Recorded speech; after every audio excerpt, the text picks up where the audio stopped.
the Indian Act at the time said that if an Indigenous woman marries a non-Indigenous man, she loses her legal status. And this is interesting. Indian status in Canada is not based on race. It is a legal definition, okay, in the Indian Act. The library was my space, and there was just so much. To the Harbor Grace excursion with the boys to have a time.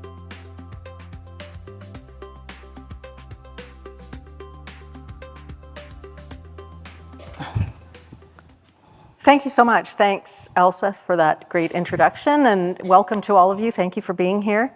It's a great pleasure to be here. I want to thank the Toronto Public Library for inviting me, because Michelle and I have known each other for 2 or 3 years, and this first opportunity we had to meet was as a result of this event. So thanks for that invitation. The other part of it that's such an honor is to be able to talk to you about your collection of essays. What I noticed about them is how accessible they are. They're written in plain language.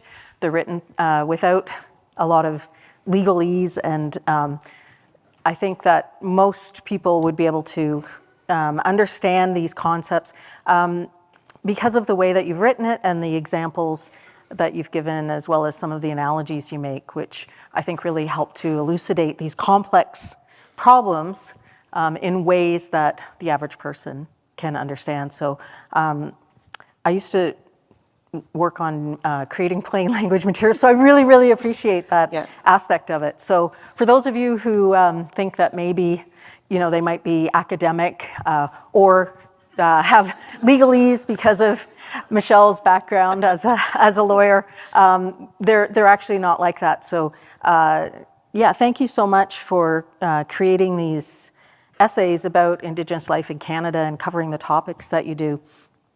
There were a few things that struck me about it. One is there are a few things that you cover that most people would probably have heard about, and there are other things that the average person, even a lot of Indigenous people, might not have heard about or might not know about. So one of those things is to do with farming policy that affected Indigenous people in Canada. So I was wondering if you could talk a little bit about that history and how it connects to the residential school, for example, and some of the other issues that you talk about in your essays. Sure, but first. Yes. It was really interesting writing these essays, because it really occurred to me that my whole life, my many, many years of working with Indigenous organizations and, prior to going to law school and so on, one of the things that I had to learn was how do you convey complex concepts, ideas, histories in a way that is accessible by anybody, but doesn't insult anybody's intelligence. And that's probably, about a 45-year skill development process, because it's not easy to do that, especially if you have an advanced education. And I'm lucky that I had an advanced education later in life. I think there's kind of a tendency to want to flaunt your vocabulary, right? And me, I don't care about my vocabulary. So what Kateri is referring to is what was known as the peasant farming policy. And this came subsequent to treaty making in the prairies, primarily in the prairies. And in the numbered treaties, there were a strong impetus to see Indigenous people move away from the hunter-gatherer lifestyle and to become more agrarian in nature. And so part of the terms of treaty were that First Nations, Indians then, would be provided with necessary implements for farming, plows, certain number of plows, cows, and other things. And first of all, even before there were any issues, I guess it started as an issue, the number of plows was not as was provided for in treaty, and there was only one plow for every 10 families. So think about that, trying to harvest, trying to plant, trying to do all of those things with implements for 10 families that are really, would be sufficient for one. And then, excuse me, I'm going to tell you I don't smoke, okay? And I really don't smoke cigars, but I feel like it right now because of the air quality with the smoke that we're getting out there. So if I'm choking, please, please bear with me. So what happened was, and this is sort of at the end of the 19th century, is that the settler farmers were really put out that these provisions were this equipment was being provided to Indigenous people because they felt, much as people sometimes think about, the exchange, the rightful provision of compensation or whatever to Indigenous people today. They thought it was charity. They looked at it as charity rather than a term of an international contract, which is what treaties are. The First Nations people agreed, my Cree people agreed that the territory could be shared on certain conditions. And I emphasized that they said the territory could be shared. There was never an intention that we would be, fenced in on postage-size stamped reservations. Well, they're reserves, no reservations in Canada. So the settler farmers got grumpy and, said, you're giving them an advantage and, we're not going to be able to compete with them because they're being given an advantage. So what they did, it's so absurd, right? What Terrible. they did was they implemented the peasant farming policy. And what that was is that Indigenous farmers were not permitted to use any kind of mechanized farming equipment. They were not permitted to plant wheat. They could only plant other grains and root vegetables. And they couldn't use, as I said, any mechanized farming or farming equipment, so they had to harvest with scythes. Can you imagine, harvesting an entire oat field with scythes? And if their equipment failed, they had to repair it themselves. And so rather than doing what would have been appropriate in my mind, which is to explain to the settler farmers that this is what Indigenous farmers and peoples have been given so that you can live on this territory as you are, so that you are able to farm at all, much less to farm successfully. Instead of doing that, they just did what they always do, which is to take more away from us. And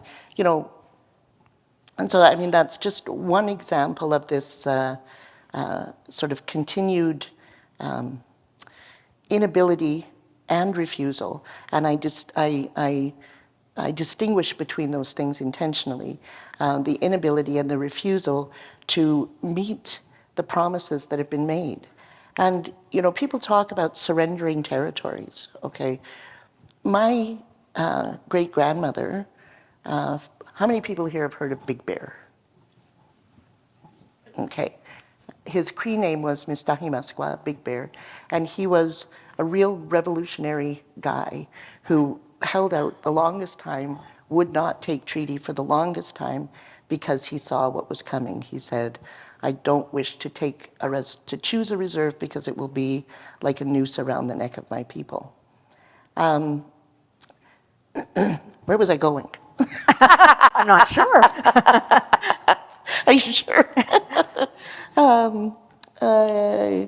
I forgot. What was I talking about? I was talking about promises. Okay. So at that time, when people were taking treaty, there were two steps to it. The first of it was to sign the treaty itself, and the second was to choose a reserve.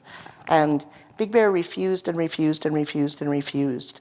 And that's where I was going, is our people, and not just my prairie people, but Indigenous people generally, did not have conceptions of land in an ownership context, right? You see in Genesis in the Bible, and man shall have dominion over the earth. That was a foreign concept for us. We were of the earth as much as any other living thing. And so the concept of ownership, and therefore the concept of surrender, were foreign. So to say we are surrendering the land to you, from our point of view, it was, we will share this land with you, because it was, it was just a completely foreign concept, the notion of individual ownership of land. So, so it was never our notion that, you take it and we're stuck on this little postage stamp of land. And so that's why, in my mind, I think that there is like this, when I talk about the refusal and the inability, okay, the refusal to live up to treaty promises is just that. It's just the power dynamic changed between the relationship between Indigenous and non-Indigenous people. So, for all kinds of reasons, things that were initiated, that there were, acts of colonial violence, as well as just certain things that happened at the time, like, one is the intentional killing off of the buffalo, but the other was the herds contracting brucellosis. So when the buffalo herds were just completely devastated, well, they were food, clothing, and shelter to us. How many people knew that Regina used to be called Pile of Bones? Okay, nobody?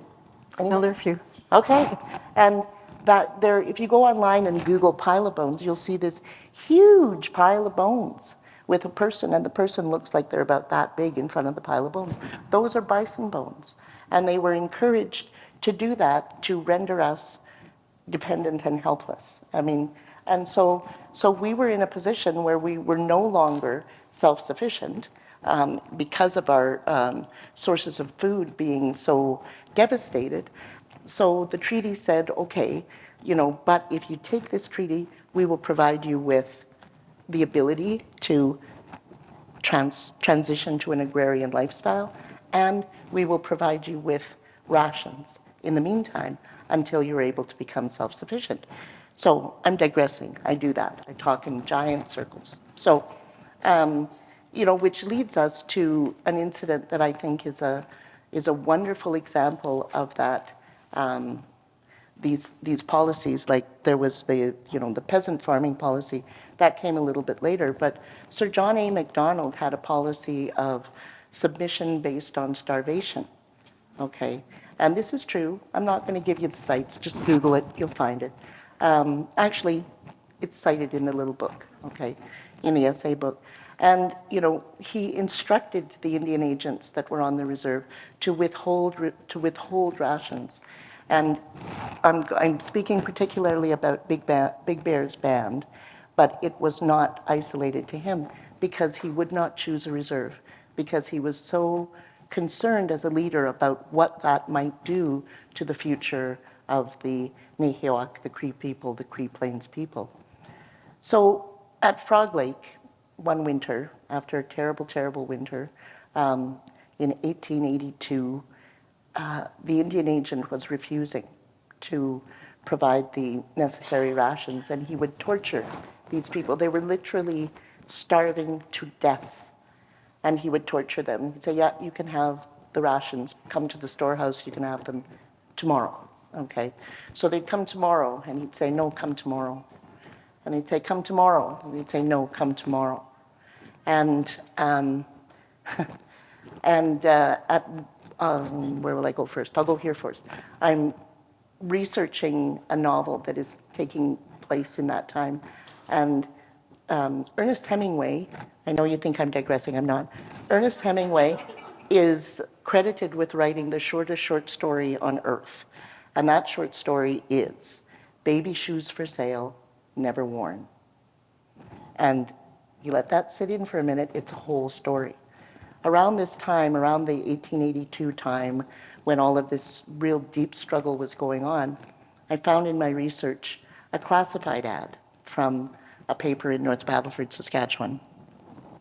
And so it was a classified, this guy found a horse.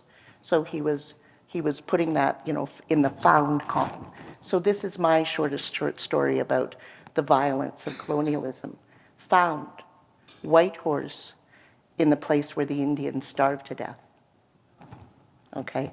And so it wasn't accidental that this happened. It was intended to create submission through starvation.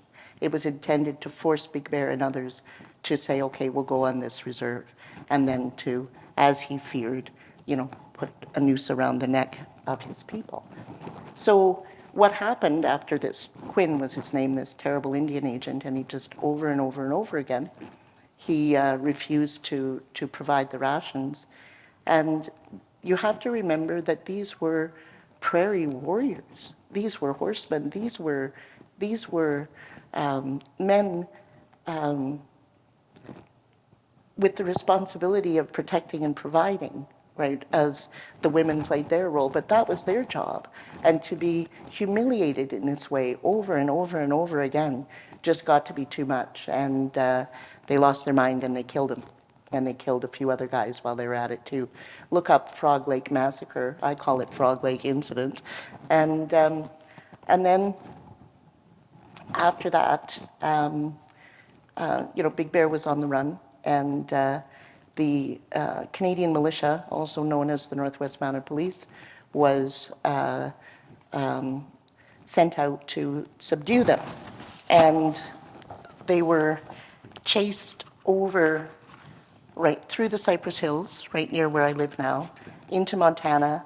My ancestors, my great-grandmother was among them, and they lived in Montana for many years, trying to find willingness in the American government to give land to the, as they were known, the Canadian Cree. Big Bear was actually arrested and charged with treason and put in jail, penitentiary for a long time. And then there was an amnesty, and the Cree people that wanted to return to Canada were permitted to return, and they were loaded up in a boxcar. How do you like that imagery?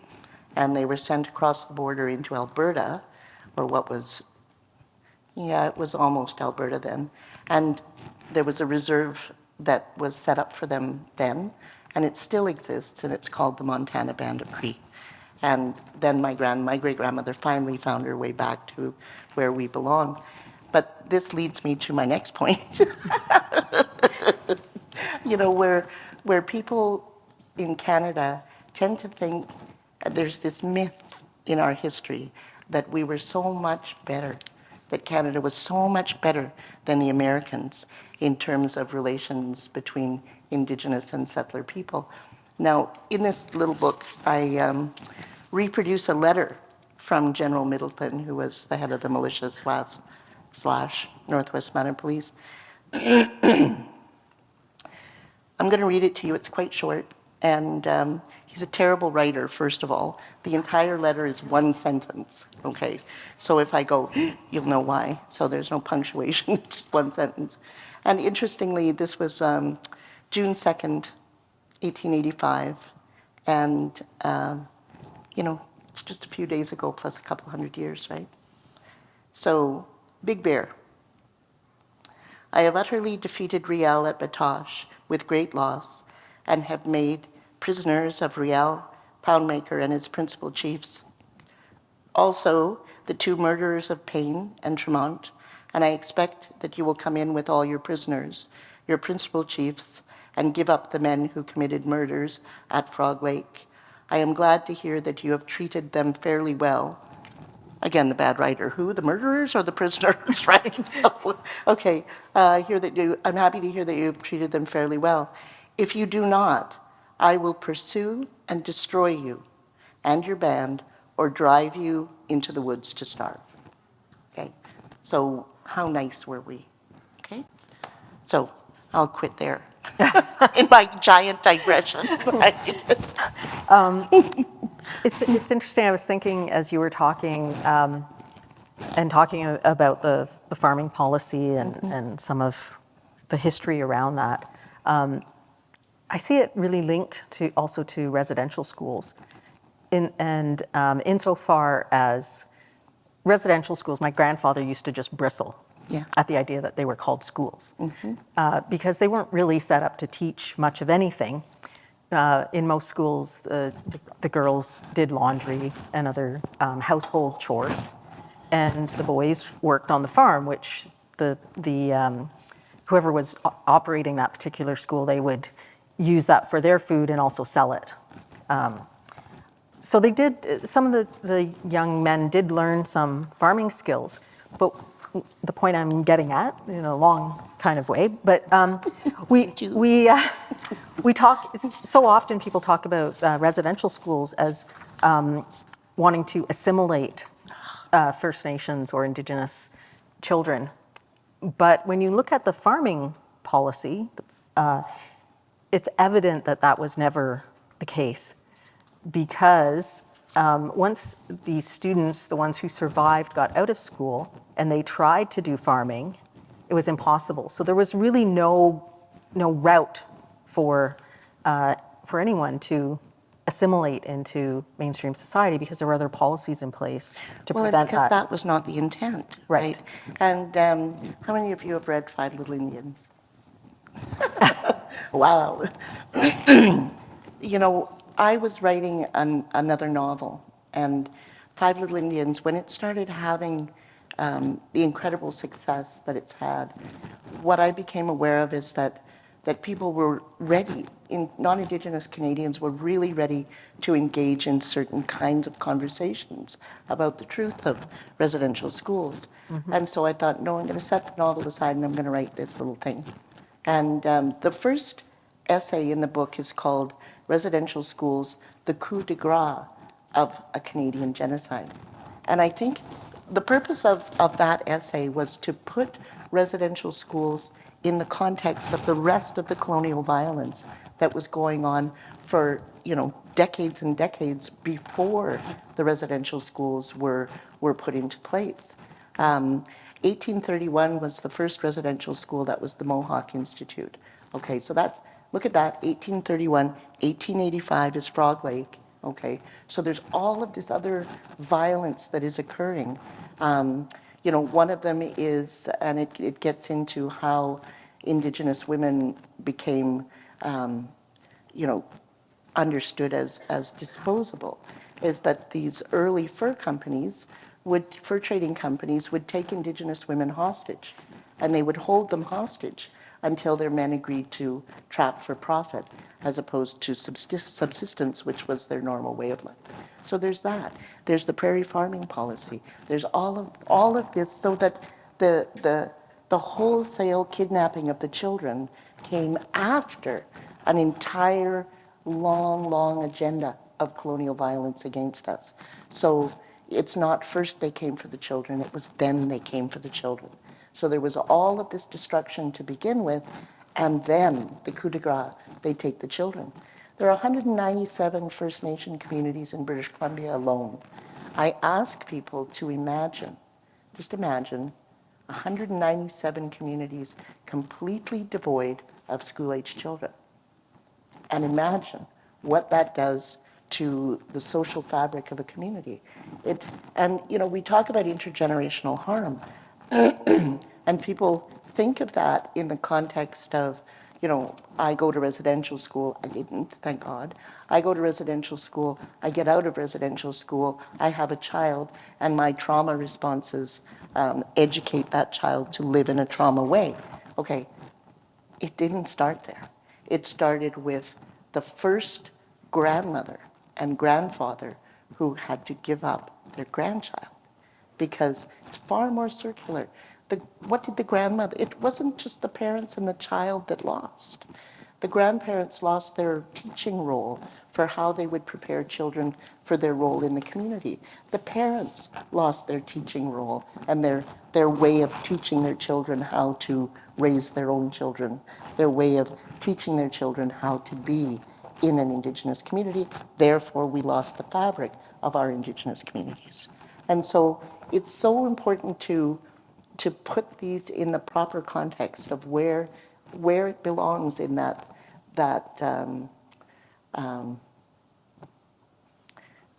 well thought out genocide. And it was a genocide. And there's work in the book that lists how you define genocide. Winston Churchill called it a crime without a name. And, and then, some definitions were made to them. And every single one of those definitions applies to us. Every single one. There's 5. And, one of them is the removal of children from one group to another. The other is the creation of circumstances that are likely to cause the harm or death of people. Yes, check, check, check, check.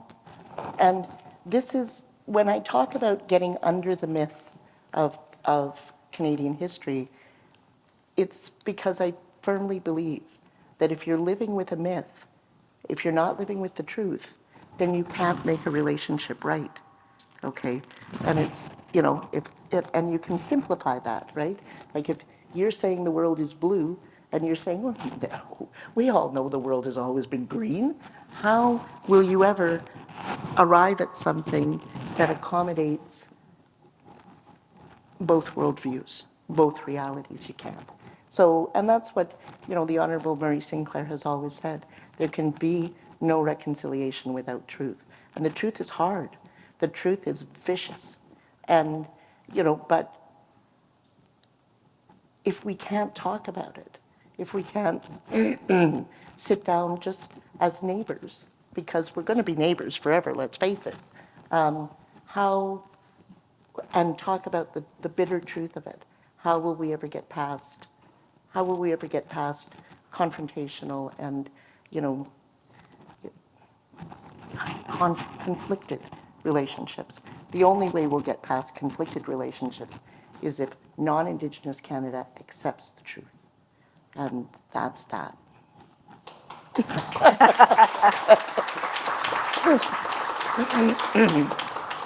So, Michelle, you've talked about a couple of myths, but another myth that you mention in the book that I think it's important for people to understand as well is the myth of Crown land.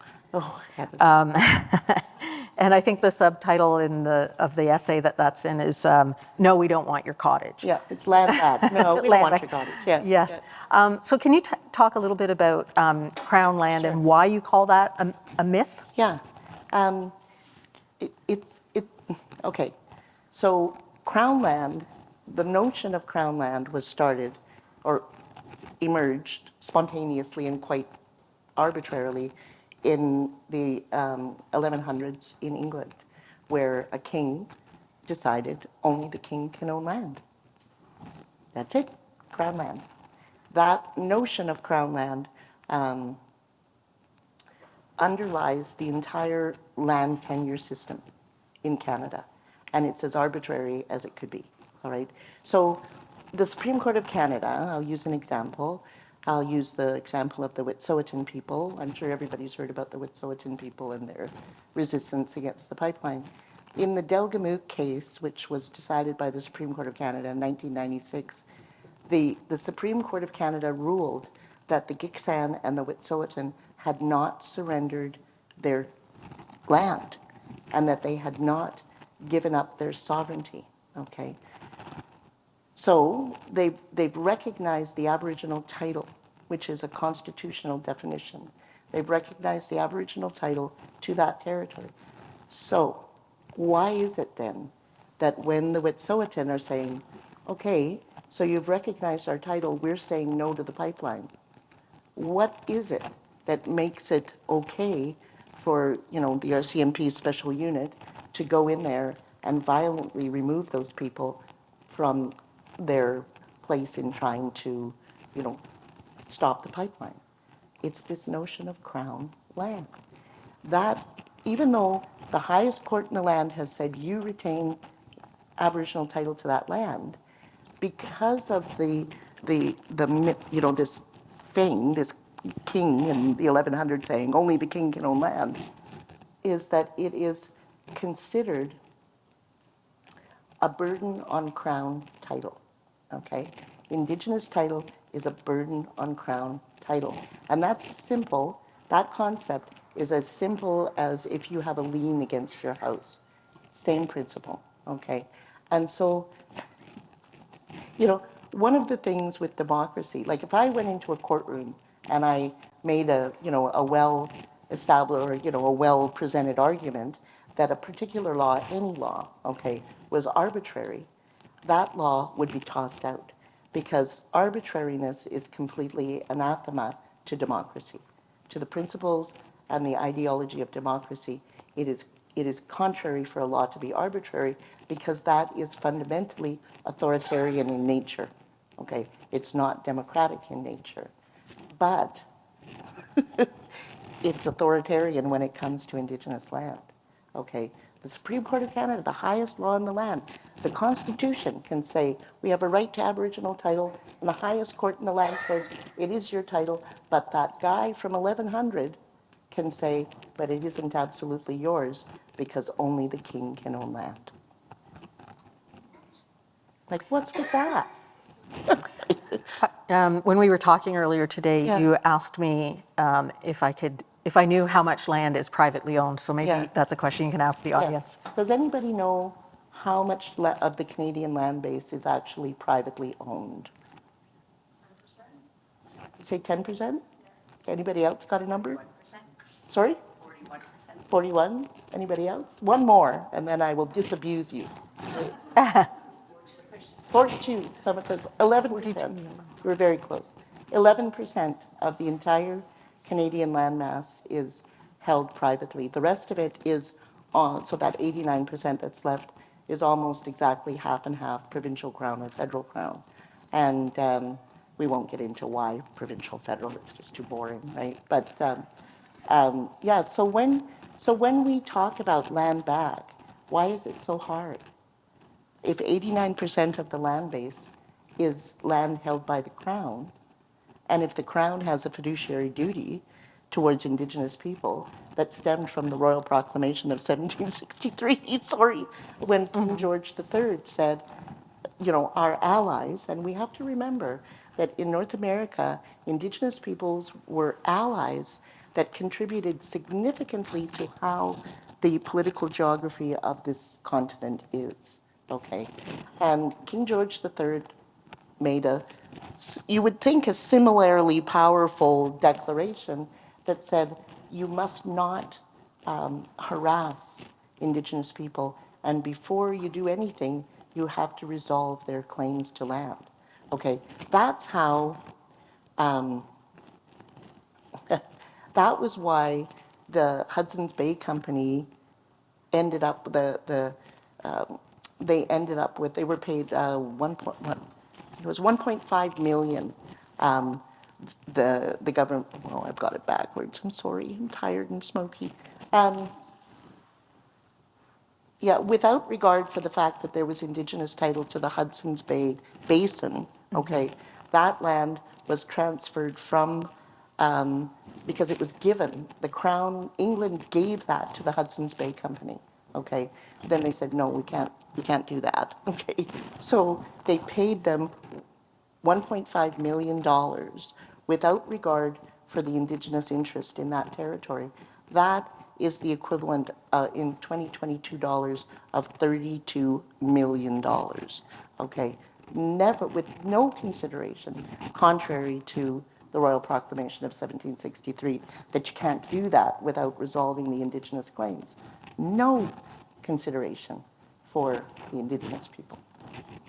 So when people talk about land back, a common response is people immediately think that it's going to affect their private land ownership. Yeah. Oh, and the nice thing about private land ownership, they can take yours too, right? And, you know, probably a lot of you have had experience either observing or understanding expropriation. That ultimate crown, only the king can own land, applies to, you know, non-Indigenous people and their fee simple lands as well. Say that again? Oh, yeah. So yeah, they don't, you Just know. read my mind. They don't have to, I mean, with 89% of the landmass held by the Crown, who has a duty to us, why can't they do it? And, you know, that's kind of a rhetorical question, because I think we know the answer, right? Is that genocidal drive that was the fundamental drive of colonialism still is the underpinning of all of our social, political, legal structures is that colonial mindset. It's why the RCMP can never be, I always think the RCMP is a really good example because, how many people have been to the musical Ride? How many people have seen that? Okay, when they do that big charge at the end, who were they charging? Us, okay? And that's, that police force can never, in our view, okay, and actually in their capacity to be, I guess, a just police force, it can never happen because they were designed. They came out of the Northwest Mounted Police, which was a paramilitary force that was designed to quell us. Okay, and that fundamental principle has never been rooted out and said, okay, we need to look at this differently. We need to create a different mandate for a national police force, right? So that it can be a conscious decision about what are our priorities in policing, who do we answer to in policing, right? And it's the same with every institution. Virtually every institution is limited by its colonial derivative, right? Its colonial beginnings, right? The colonial influence. I refer to it as actually as the colonial rot, right? So, yeah. And in the book, you use the term pillaging a few times. But one of the ways you use it is in terms of cultural pillaging. And so I wanted to talk about something that's been in the news quite a bit lately, the concept of identity fraud, race shifting, pretendianism, and get your take on it from your essay in the book. Yeah, it's so interesting. And one of the first things that I say, because I'm old enough, I know, in the 70s, nobody was trying to pretend to be an Indian, right? It was too damn hard. Even I the mean, Indians weren't. even the Indians were trying not to be Indians because it was too scary, dangerous, hard, and there was certainly no money in it, okay? But now it is so, and it's not, the important thing to understand is that there are individual people that are doing this, where, like the really excellent example is Mary Ellen Turpel-Lafond, who is, I was actually the person that found the birth certificate of her father that proved that he was non-Indigenous. And, she's had a over 30-year career where she has stood in front of the judiciary, the world, all sorts of powerful positions, and said she was Indigenous, said she was a treaty Indian, which has its own weight, its own special meaning. And then, through the diligence of an investigative journalist, it was all said, well, no, you're not. And on that individual level, what to me, Pretendianism represents that colonial notion that non-Indigenous people can take anything they want from us, anything at all. And, some of this, well, read the essays, you'll learn more about the ugly stuff, right? But now it's come to the point, even our identity, even who we are as humans, people think we can just take that because that is what has been sown in the mind of the colonial, well, I guess in the colonial mindset, right? Is that we are for the taking, whether it's our land, our resources, our women, our children, and our identity, okay? So on the individual level, it's horrible and it's exploitative. That woman has made millions of dollars, pretending to be an Indigenous person. Not only that, she has taken space where she has played a massive role in policy development, and that was supposed to be reflective of Indigenous interests. Not so much. And even just considering the damage that has been done. And it's so blatant. It's just, she claimed to have been given a QC. She said, I'm the first treaty Indian judge, and she was, until she was found out that she wasn't treaty.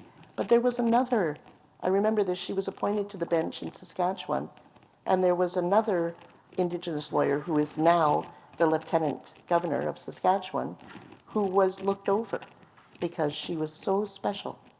She was so special. She graduated law school at 23. I'd like you to, and she claimed to have suffered all of the, the terrible oppression, discrimination, violence that Indigenous people suffered. I had a terrible childhood. I lived with alcoholism and brutality and, this and that and the other thing. And she grew up in Niagara Falls, for God's sake. And she claimed that, and so she was considered to be so remarkable because in spite of all of that hardship, she managed to graduate law school at Dalhousie at 23. Well, so the lie has been put to that now.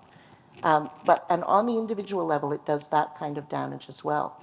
But the other thing that's happening with Pretendianism is that whole swaths of people are looking at the benefit of being Indigenous, and they're creating their own, the Eastern Métis. Communities. Okay, the Eastern Métis, there's no such thing as Eastern Métis. There are no Métis, okay, east of the Red River. There are no Métis communities east of the Red River, I should say. Some Métis people might be living, in other places, but there are no Métis communities. And to be recognized as a Métis, you have to be able to draw your historical line to where you come from a Métis community. And they're taking it to the courts over and over and over again, trying to be recognized as Métis communities because then, and their battle cry is, we are all Indigenous, okay? It is like, again, the coup de grace, right? It's then the effort at assimilation through sheer numbers, just taking us over with numbers, right? And the same thing is happening in Mi'kma'ki, in the Mi'kmaq territory in the East Coast, where people are finding that they have, and I think it comes down to about 10 Indigenous women from 600, well, from the 1600s, where somebody has been able to go back, all the way back, and find a tenuous link to somebody from the 1600s. They've never been involved with Indigenous communities in all those decades and hundreds of years, but they're claiming, yes I am, and they're not, okay? And the critical thing about that is, again, they're looking to establish their own Indigenous communities of non-Indigenous people, and what they're doing is they're promoting what couldn't be done through colonialism, through simply taking over by sheer numbers. So for those of you who read Five Little Indians, you might remember a passage where Clara was remembering being told by her friend George that you're not a weed, okay? You're not a weed, you're an Indigenous flower, right? Good old Clara, she was something. But when I was writing this essay about Pretendianism, I was thinking about that, and I was thinking, what is an Indigenous plant? Exactly. And so there I am, Googling away. And I found this beautiful, it was just like, it was just like a heaven sent gift. The definition of an indigenous plant is a plant that existed in North America prior to European colonization. Okay, so what I do is I develop an analogy there, okay? That's what an Indigenous person is somebody who is here prior to European colonization, okay? So then they also have what they call native species, okay, which are quite different, no, naturalized species. And what those are is plants that weren't here before European colonization, but they've been able to find a way to grow without destroying the things that are around them. So that's what I refer to as, or the analogy there is people who have been welcomed into a community, have been adopted into a community, and they're not Indigenous, and they acknowledge they're not Indigenous, but they are part of that community. Okay, so that's the naturalized plant, and then there's the invasive species, right? and the pretendian, whether on an individual or these large groups of people, are that invasive species. And that, excuse me, that definition is that they just basically take over the entire habitat and destroy everything, right? And that is what is happening with those group efforts, but also on the individual efforts as well. So I love that analogy because it's so perfect and precise and so exactly the same. Yeah. So, yeah. Yeah, when you're talking about that, I was also thinking about how it links back to government policy Oh, dear. in terms of you talk about Bill C-31 Yeah, here. yeah. So part of the Indian Act has sections that define who, according to the government, is allowed to have Indian status. And I'm not sure that people are actually that familiar with Yeah. that and the history of that, or even what Bill C-31. Do any of you know what Bill C-31 means? A few. I'm going to go even before that a little bit. Yes, Yeah, exactly. yeah, Those provisions, and then that Yeah. idea of women having to fight to regain their rights yeah. underlines, I think, some of this idea of others being able to define identity and Indigenous identity, Yeah. which Pretendians have taken that and run with it. Well, it's taken it to a whole new level, Yes. right? Like just a silly level, just absurd. So, um, my mother married my father in 1950. My mother is Cree. Um, by the way, Cree is not what we're called. Cree comes from the French word Christiano. We are actually known as Nehil, which means who we are.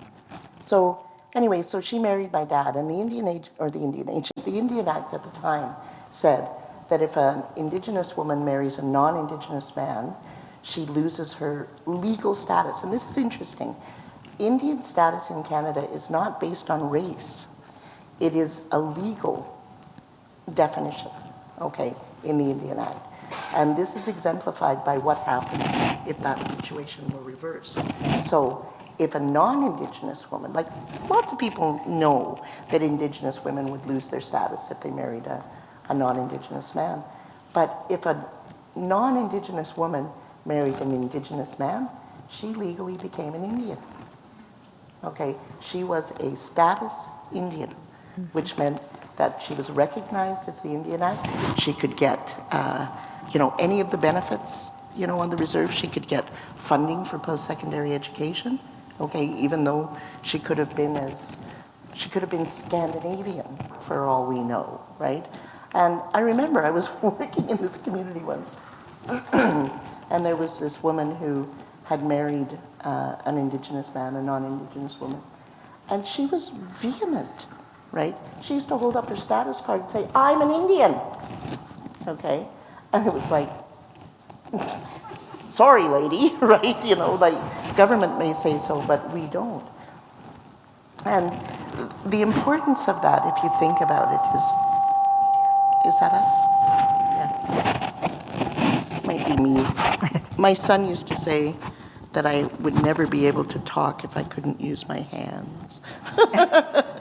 So, the significance of that is that if you look at that dynamic, okay, Indigenous women marry non-Indigenous men, they are removed from the community, okay? So the matriarchs are being replaced by non-Indigenous women, okay? So it's like putting this, it's like putting little time bombs into the community so that the people who are raising the children are non-Indigenous, right? And then, that was perceived as, well, and this kind of bothers me because it was first considered to be discriminatory on the basis of sex. That's when they still used sex instead of gender, right? That it was discriminatory against women. I would have, sort of looked at it a different way, that it was actually a part of the colonial genocidal effort. So then they created Bill C-31. And what Bill C-31 did was, like, my mom lost her status, so I was... Mine too. I love this term. This term is so bizarre, right? Because when my mother lost her status, she didn't become white, okay? Like, legally, she didn't become white. She became a non-status Indian. excuse me, non-status Indian. It's so bizarre. We're not going to acknowledge that you are as good as white women, okay? We're going to say that you're an Indian, you just are non-status. You're like persona non grata Indian, Yes. right? And anyway, so all of my mom's kids and my dad's kids, right? We were all non-status Indians until Bill Bill C-31. came into being. And what that did was it allowed certain people, if they met government criteria, to apply for and to be reinstated as being status Indians again. But it had limitations on it. For example, I would have been, or I was, entitled to Indian status, but my son would not have been, regardless of whether his father was, you know, a status Indian, a treaty Indian, whatever.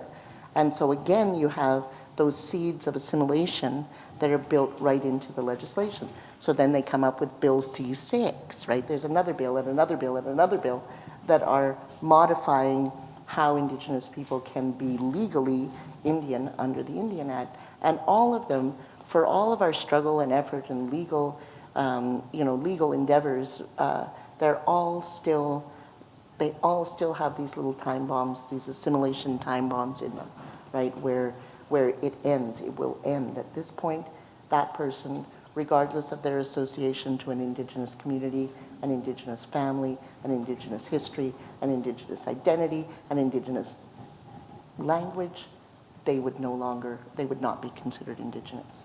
And so that's sort of the legislative genocide, if you will, the legislative determination to do what Duncan Campbell Scott intended to do and said when my hero, Dr. Peter Henderson Bryce,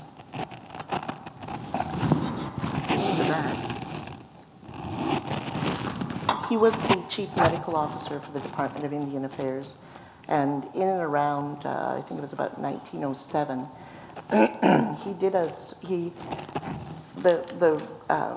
Indian Affairs was being inundated with complaints from the parents of I'm a writer, children in residential schools because they were so ill. There were so many children that were dying in the schools.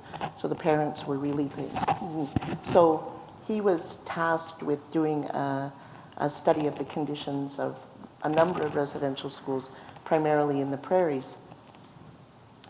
And he came back and he reported to Duncan Campbell Scott, he said, the children are dying like flies. They're dropping like flies. He said, if we had, I'm paraphrasing, but he said, if we had been looking to create a mechanism for the successful transmission of tuberculosis, we have done it with the residential school. So, and I can go into more detail about how the schools would take a child in knowing full well that they had tuberculosis, obvious symptoms of tuberculosis, and just put them in beds that, there was this much room between the beds, okay? So he came back to Duncan Campbell Scott and said, this is a disaster. We have to do something about this. And Duncan Campbell Scott's response, and this is mostly a quote, but a little bit paraphrased, was, while it is true that the children die in the schools at a much higher rate than they do in their villages, this in itself is not enough to deter us from our plan, which is to achieve a final solution. Okay, let that sink in. A final solution, so that by the time we are finished, there will be no Indian that has not been absorbed into the body politic, and therefore no Indian problem and no Indian department. That is our goal. And so basically, what he was saying was, let them die. Just let them die, because the fact that all these little kids are dying is not enough to deter us from our ultimate goal of complete annihilation, okay? And and he wrote a letter, or not a letter, he wrote an essay later where he said, it's so gross, right? Where he said, it's something like, it's too bad that, so many of the children in the school did not get the benefit of the education offered there, so-called education. And it is true that in some schools, 50% of the children died. Okay, 50% in some of the schools. And so, you know, when you hear people saying, oh, show us the bodies, okay, from these unmarked graves, you don't have to believe me about it, right? My mother, for those of you who read Five Little Indians, Lily, the little girl, sorry for those who haven't, spoiler, who hemorrhages to death from tuberculosis, that was my mom's friend. That's the only person in Five Little Indians that is an actual person. She hemorrhaged to death on the playground. She was probably about 8 years old, without family, without anybody to comfort her as she's dying, okay? And that's what Duncan Campbell Scott said was okay, en masse, okay? And I tell people, you don't need to believe me when I say, I know this from our oral history. I know this from the stories of all the people that I've listened to over all these years. You can go to your own records. All that stuff about what Duncan Campbell Scott said is in the records of the Canadian government, okay? So the next time someone tells you, show me the bodies, say, Duncan Campbell Scott knew of all the bodies, okay? And denialism, sadly, is becoming quite rampant.